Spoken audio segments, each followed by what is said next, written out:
Bonjour et bienvenue pour ce grand thème CIE Le Monde Informatique sur le Green IT où nous avons le plaisir d'accueillir Nicolas Leroy-Fleuriot, donc président directeur général de Keops Technologies. Bonjour. Bonjour Olivier. Alors nous allons nous intéresser à votre démarche RSE. Je dirais que vous avez lancé un plan qui s'appelle Horizon 2030 avec un axe majeur justement sur cette partie RSE. Alors oui, bien sûr, la RSE est une des briques fondamentales de l'Horizon 2030. J'ai envie de vous dire en préambule peut-être qu'on n'a pas attendu le phénomène de mode de la RSE tel qu'on le vit aujourd'hui. Ce qui est, ma foi, pas une mauvaise chose parce que ça fait prendre aux acteurs économiques que nous sommes peut-être conscience de notre véritable responsabilité sociétale et environnementale. Donc on avait nous déjà bien travaillé le sujet avant parce que c'est une prise de conscience que vous aviez vous personnellement. Oui, je l'avais déjà. Au-delà des mots, je peux apporter des preuves. En 2010, quand nous avons inauguré notre propre data center dans la région bordelaise, on a tout de suite mis en place des technologies de refroidissement haute densité, à base de technologies de chez Schneider Electric aujourd'hui, qui nous permettent donc de réduire notre consommation énergétique parce qu'on fait circuler de l'eau dans les racks et on va refroidir de là au plus près où les processeurs chauffent. Et donc, ce qui fait qu'on divise notre consommation énergétique quasiment par 3 par rapport à un data center classique avec un refroidissement classique. Voilà. Donc, on avait déjà fait ça dès 2010. Et puis, moi, je suis, depuis ma jeune enfance, je suis assez sensible à la cause animale parce que c'est ce que j'appelle les sans-voix. C'est que malheureusement, eux, ils sont, comme l'a dit un des philosophes bien connus, dont j'ai oublié le nom, il m'en voudra pas. L'homme a fait de la terre un enfer pour les animaux, et c'est une cause, la cause animale, qui m'est chère, et donc nous sommes très engagés depuis longtemps auprès d'entités comme la LPO ou la SPA par exemple. Très bien. Alors justement, cet axe RSE, quels sont ses objectifs, comment ça se concrétise dans le plan Horizon 2030?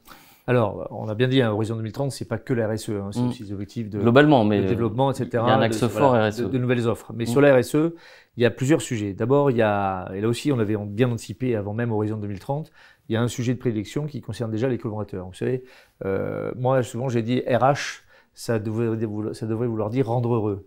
Moi, j'essaye de faire en sorte, c'est pas toujours facile, mais que les collaborateurs soient heureux au travail. Donc en 2018, on a inauguré l'extension de notre nouveau siège social, mais qui est une grosse extension de 3300 m², dans laquelle on a particulièrement travaillé le bien-être, la qualité, ce qu'on appelle aujourd'hui la QVCT, la qualité de vie, les conditions de travail. Donc les collaborateurs ainsi, ils ont une salle de sport digne d'une salle de professionnel, ils ont 4 heures de coach sportif payé par l'entreprise par semaine, ils ont une salle de jeu avec flipper, baby-foot, console de jeu, et même maintenant une guitare électrique.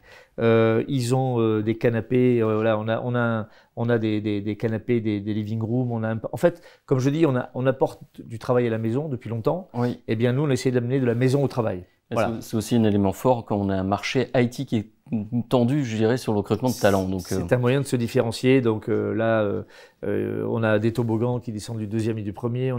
Je me suis beaucoup inspiré. Je vais souvent dans la Silicon Valley depuis 20 ans. Je me suis quand même pas mal inspiré de ce que les Américains font. Il faut dire que les Américains sur ce sujet étaient très forts. On a mis par exemple en place le Pet at Work depuis 2018 où les collaborateurs peuvent amener leur animal de compagnie et au bureau, et donc on se retrouve en permanence avec une dizaine de chiens tous les jours, et c'est plutôt très sympa parce que ça contribue à créer du lien social aussi entre ceux qui n'ont pas de chiens et qui s'intéressent aux chiens qui sont présents et les collaborateurs. En plus, un collaborateur qui vient travailler avec son chien, jamais il vous quitte ensuite pour aller dans une boîte où il ne peut pas amener son chien. Et puis ça se rapproche un peu de votre combat pour la cause animale. Et ça voilà, absolument. Et puis ça crée, encore une fois, ça crée beaucoup d'intimité entre les gens et de la détente. Autre axe, je dirais, de cette démarche RSE. Alors, au-delà de la QVCT, du bien-être des collaborateurs au travail, l'un de nos sujets, on vient d'en parler, ce sont les animaux, c'est la défense animale. Nous avons depuis longtemps maintenant un partenariat avec la LPO, la Ligue de protection des oiseaux, qui est présidée par l'excellent Alain Bougrain-Dufour. Je le dis excellent parce que moi, cet homme me fascine. C'est quelqu'un qui est véritablement engagé. Et contrairement à ce qu'on croit, la LPO, ça n'est pas juste la défense des oiseaux. C'est des centres de soins. Je crois qu'il y a 70 centres en France qui vont prendre en charge des animaux souvent malmenés par l'homme. Je pense à des renards, je pense à des blaireaux, je pense à des hérissons, je pense à des écureuils qui peuvent être blessés par des accidents de la route. Voilà, toute la faune sauvage française est prise en charge par les centres de soins de la LPO. Et donc là, récemment, on a financé toute la nouvelle salle de chirurgie top niveau et top dernier cri du centre de soins de Haudange sur le bassin d'Arcachon.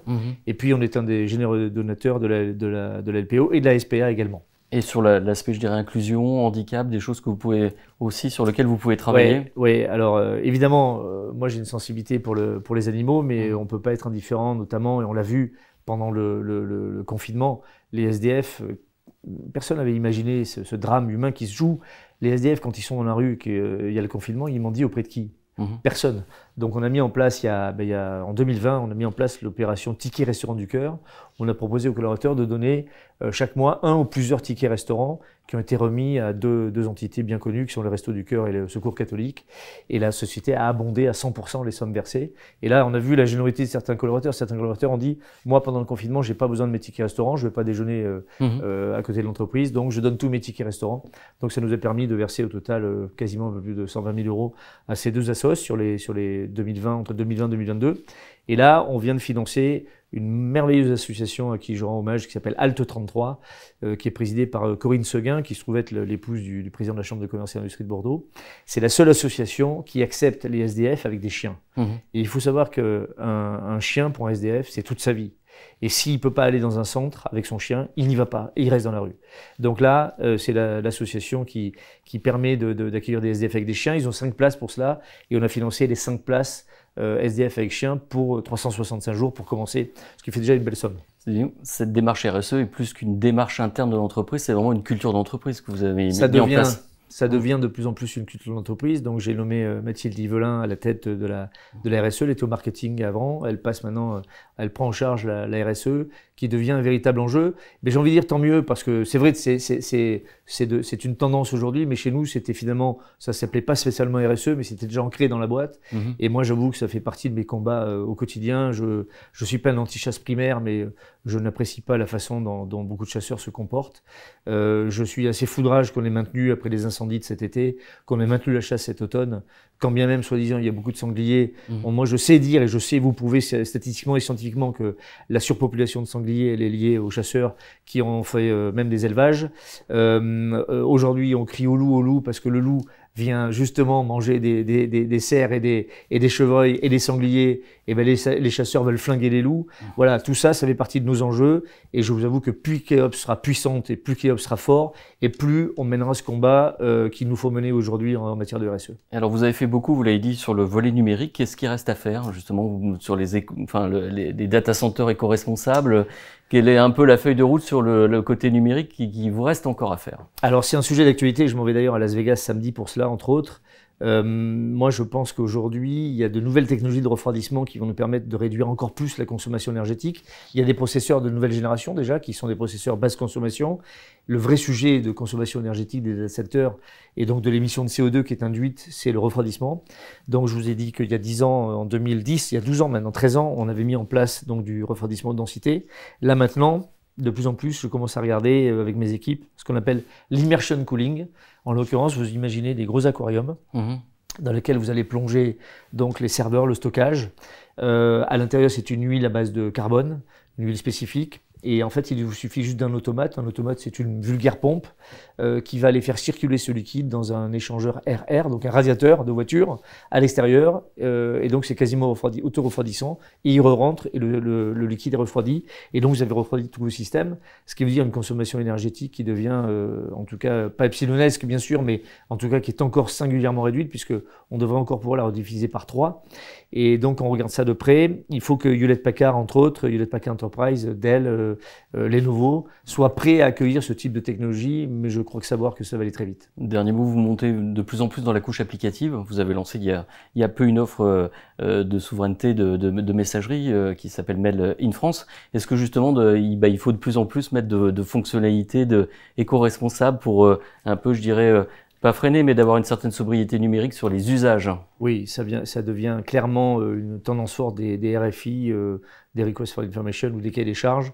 Déjà, la question qui se pose maintenant quasiment systématiquement, c'est quelle est votre politique RSE? Donc nous, on a un document qui détaille tout ce que l'on fait en matière d'économie d'énergie, en matière de gestion des déchets, de gestion des déchets numériques, parce que quand on opère 5 data centers, évidemment, régulièrement, on a du matériel obsolète. Donc, on a des accords avec des entreprises qui recyclent. On s'assure de la manière dont c'est recyclé.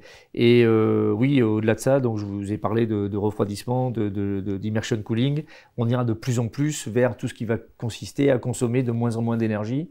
D'ailleurs, il y a un projet qui consiste déjà à récupérer la chaleur de notre data center. Alors, on est dans une zone industrielle. Ce serait un non-sens que de dire on va aller chauffer des immeubles collectifs à 3 ou 4 km de là, puisqu'il n'y a que des bâtiments industriels dans notre zone au siège. Mais en revanche, on va déjà récupérer la chaleur émise par nos data centers actuels, notre data center actuel à Bordeaux, pour chauffer notre immeuble l'hiver. Très bien. Merci en tout cas pour cet éclairage un peu sur la démarche RSE de Keops Écologie. Merci à vous. Et nous, on se donne rendez-vous pour un prochain grand thème de CIO, le monde informatique.